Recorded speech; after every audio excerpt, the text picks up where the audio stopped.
बोलिए ज्वालाजी महामाई की जय हो। जय श्री राम दोस्तों, आप सभी का स्वागत है आध्यात्मिक ज्योतिष अध्याय 12 में। आज की हमारी जो वीडियो है भगवती ज्वालाजी माता से संबंधित बनाई गई है, जिसके अंदर ध्यानु भक्त जी की भक्ति के आगे अकबर को भी सर झुकाना पड़ा था। उसी विषय में अब आज की हमारी जो ये कथा है यह शुरू होगी, तो जुड़े रहे हमारे साथ। चलिए आज की वीडियो हम शुरू करते हैं।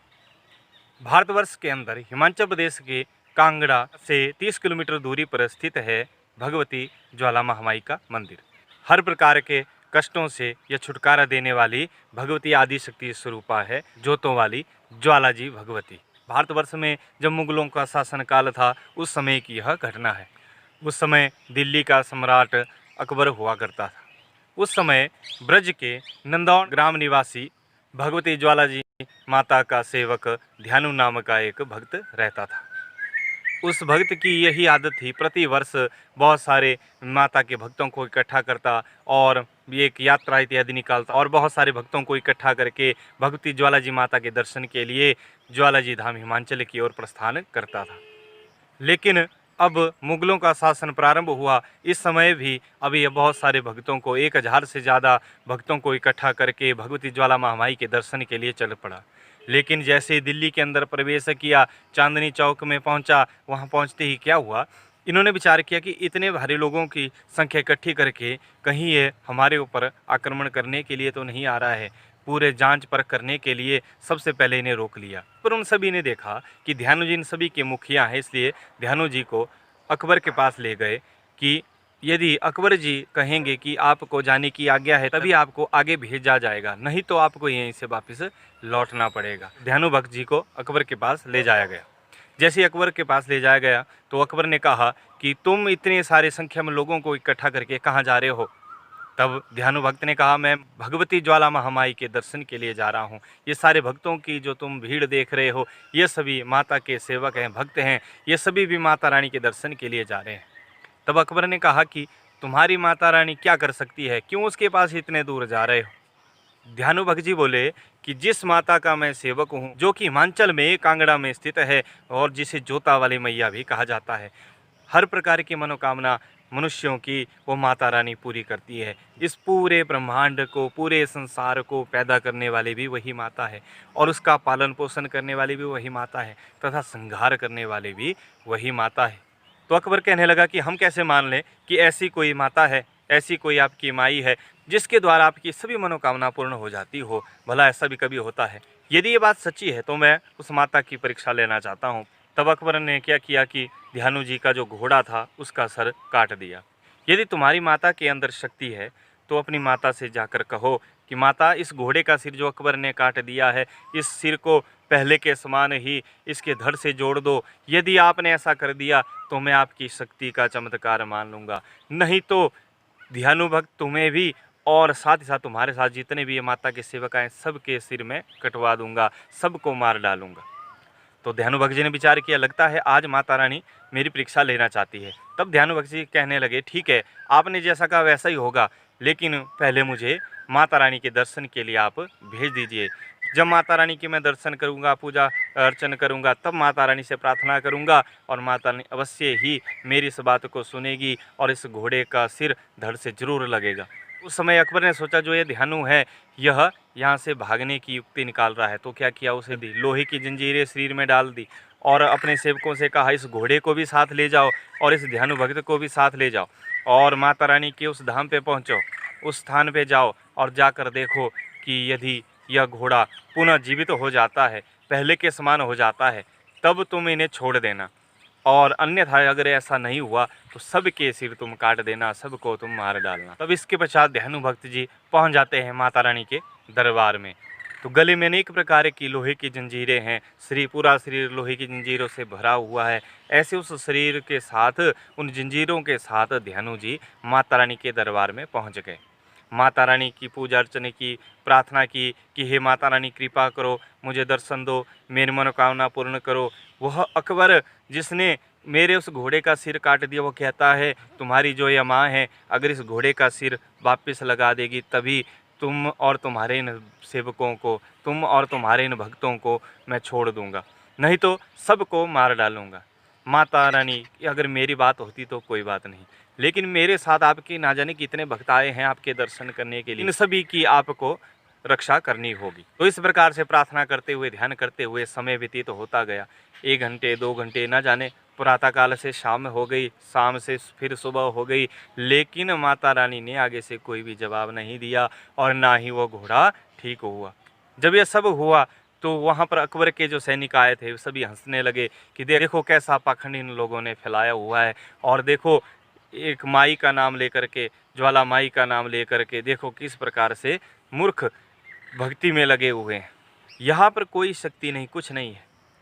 जब इस प्रकार के वचन ध्यानु जी के कान में पड़े तब मन से अंदर से क्रोध की भावना उत्पन्न हुई और गुस्सा करते हुए, क्रोध करते हुए माता रानी से कहने लगे, अरे मैया, तुम्हारा मैं सेवक हूँ, जितने लोग आए हैं ये सभी आपके सेवक हैं, हम सभी की रक्षा करना आपका ही दायित्व है, और जिस घोड़े की बात मैं कर रहा हूँ वह भी तो आपके द्वारा ही पैदा किया गया है, इसलिए हे माता रानी, सबकी रक्षा करने वाली तुम हो, लेकिन यदि तुम मेरी रक्षा नहीं कर सकती तो मैं तुम्हारी भक्ति क्यों कर रहा हूँ, और मुझे इस प्रकार से जीना भी नहीं आता, मुझे जीने की कोई इच्छा नहीं है। तब एकदम से करुणामय हृदय से माता रानी का ध्यान करते हुए अपनी तलवार उठाई और उठा करके अपने सिर के ऊपर प्रहार किया और अपना सर हाथों में ले करके माता रानी से कहने लगे, हे लीजिए माता रानी, यह मेरा जो सिर है यह आपको मैं अर्पित करता हूँ, इस सिर को आप स्वीकार कीजिए और उस घोड़े को ठीक कर दीजिए, अपनी शक्ति का चमत्कार दिखाइए। इस प्रकार से कहते हुए अपनी गर्दन काट दी,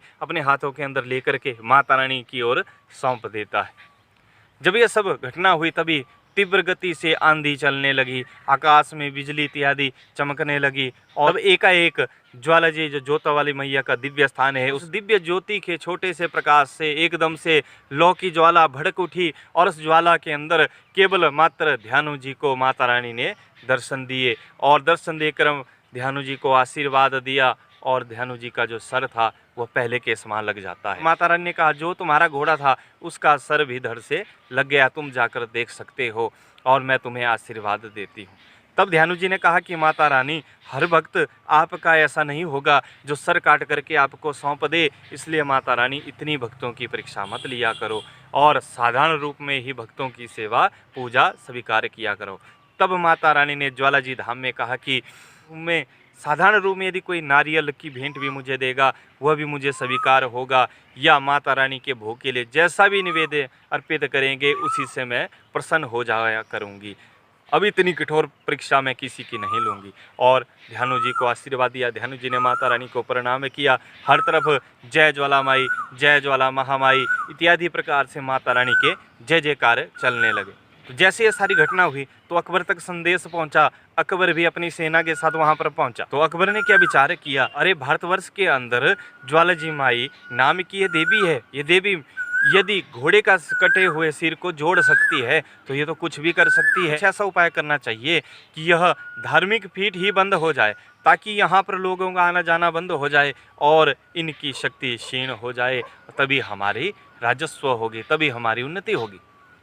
तब इसके पश्चात अकबर ने क्या किया कि उस पहाड़ी के ऊपर एक झरना था, झरने को मोड़ करके नहर बनवा करके जहाँ जोत स्थित थी जोत के ऊपर वह पानी पहुँचा दिया, ताकि वह पानी से वो जोत बुझ जाए। रानी का ज्वाला स्वरूप पानी के ऊपर तैरते हुए बाहर प्रकट हुआ और पानी के अंदर जाने पर भी वो जोत नहीं बुझी। तब अकबर ने क्या किया कि बड़े बड़े लोहे के तवे बनवाए और तवे इत्यादि डाल करके उस जोत को दबाना चाहा, ताकि यह इसके अंदर दब जाए और बुझ जाए, इत्यादि प्रकार से उसने विचार किया। लेकिन जैसे ही अकबर ने यह सारे कृत्य किया तो माता रानी उस तवे को फाड़ करके बाहर प्रकट हो गई। हर तरफ भक्तों के द्वारा माता रानी की जय जयकार शुरू हो गई। जय ज्वाला महामाई, जय ज्वाला महामाई इत्यादि प्रकार से भगवती की सभी भक्तों ने जय जयकार की। सारी घटना हुई तो अकबर को समझ आ गया कि यह कोई अपार शक्ति है। तो अकबर का अभिमान वहाँ पर चूर चूर हो गया। तो माता रानी के लिए सोने का छत्र चढ़ाने का निश्चय किया। तो अकबर ने 1.25 मन का सोने का छत्र बनवाया, 1.25 मन अर्थात 50 किलो के लगभग, और माता रानी के पास उसे भेंट रूप में चढ़ाने के लिए चल पड़ा। विचार किया, मुझ जैसा कोई भक्त इन सभी में कोई नहीं होगा जिसने माता रानी के लिए इतना बड़ा सोने का छत्र दान दिया हो। मन में अहंकार और घमंड भर जाता है, ताकि यह माता रानी मेरे ऊपर कभी कोई गलत प्रभाव ना डाले, ऐसी मन से इच्छा रख के सोने का वो छत्र लेकर के पहुंच जाता है माता रानी के पास। लेकिन माता रानी सब कुछ जानती थी। जैसे ही माता रानी के पास वो छत्र रखा गया, एकदम से भगवती ज्वाला महामाई के उस स्वरूप के अंदर से एक ज्वाला प्रकट हुई, बिजली की भांति निकलती हुई उस छत्र के ऊपर पड़ जाती है और छत्र में छेद पड़ जाता है। आज भी उस छत्र को यदि कोई ज्वाला जी देवी धाम पर जाए, उस छत्र को देख सकता है। उस छत्र के ऊपर जो निशान पड़ा है, जो खंडित तो हो गया है, छेद उसमें पड़ गया है, वह भी आज भी देख सकता है। लेकिन एक विशेष बात, जैसे वो ज्वाला उस छत्र के ऊपर पड़ती है तो सोने का जो छत्र था एकदम से किसी अन्य धातु में परिवर्तित हो जाता है। ना वह चांदी रहा, ना सोना रहा, ना पीतल रहा, ना जाने किस धातु में वह परिवर्तित हो जाता है। अब इसके पश्चात अकबर को समझ आ गया कि माता रानी ने मेरा जो है भेंट किया हुआ छत्र था स्वीकार नहीं किया है। तब वहाँ पर क्षमा याचना की और क्षमा याचना करने के पश्चात वह अकबर पुनः दिल्ली के लिए लौट जाता है। तो ध्यानु भक्त की सभी ने जय जयकार की। आज भी ध्यानु भक्त के जो वंशज हैं उन्हें ज्वाला जी देवी में आप जाकर देख सकते हैं। उन जो ध्यानु भक्त जी की प्रथा थी कि गले में लोहे की जंजीर पहन करके माता रानी के पास वो आए थे, तो ध्यानु भक्त जी की प्रतिमा आज भी वहाँ पर ज्वाला जी धाम में, नगरोट धाम में लगी हुई है। तो यह कथा मेरी आपको बताने का क्या लक्ष्य है? मेरा केवल इतना सा लक्ष्य है कि हिंदू धर्म के अंदर, हमारे सनातन धर्म के अंदर, हमारे जो इष्ट, हमारे जो देवी देवता हैं, इनके बारे में जो भी गोपनीय रहस्य हैं, ये सारे के सारे कहीं विलोप ना हो जाए। हमारे इस हिंदू धर्म के अंदर जो भी कथा इत्यादि है, या भगवान जी का स्वरूप है, या भगवान जी का प्राकट्य है, दिव्य धाम वहाँ पर कैसे आए और उनकी शक्ति का क्या प्रमाण है, किस मनुष्य के द्वारा वहाँ पर परीक्षा की गई, परीक्षा होने के पश्चात वहाँ पर क्या सब घटित हुआ, ये सारी की सारी कथाओं में वर्णन किया गया है। लेकिन हमारे पास समय नहीं होता, इसलिए हम यह जान नहीं पाते। यदि कोई हमसे ये पूछ लेता है कि आप उस जगह जाते हो, उस जगह का जो देवी है या देवता है उसको आप पूजते हो, लेकिन क्या पता है यहाँ पर कैसे आए? या आपको पता है कि कोई ऐसा भक्त हुआ हो जिसने माता रानी की सेवा की हो और सेवा करने के पश्चात तो उस भक्त को माता रानी ने दर्शन दिए हो या वो कोई मनोकामना पूर्ण की हो? ऐसी कोई भी कथा आप जानते हैं? वीडियो केवल इतना सा लक्ष्य है कि हमारे इस हिंदू धर्म के अंदर जितनी भी ऐसी कोई गोपनीय कथाएं हैं या जो भी हमारे देवी देवताओं से संबंधित कोई कथा है, इन सभी को मैं अपनी वीडियो के माध्यम से आप ही के समक्ष लाता रहूँगा। तो ऐसी आध्यात्म से जुड़ी कथाओं को यदि आप जानना चाहते हैं, इनका ज्ञान प्राप्त करना चाहते हैं, तो जुड़े रहे हमारे साथ। और आपके मन में यदि कोई विचार हो या कोई शंका हो या किसी प्रकार का भी आप प्रश्न पूछना चाहते हो, तो आप मुझसे प्रश्न कर सकते हैं, मैं इसका ज़रूर जवाब आपको दूंगा। तो आज के इस वीडियो को हम यहीं पर विराम देते हैं। मिलते हैं एक नई वीडियो के साथ। तो जय श्री राम, जय भगवती ज्वाला महा।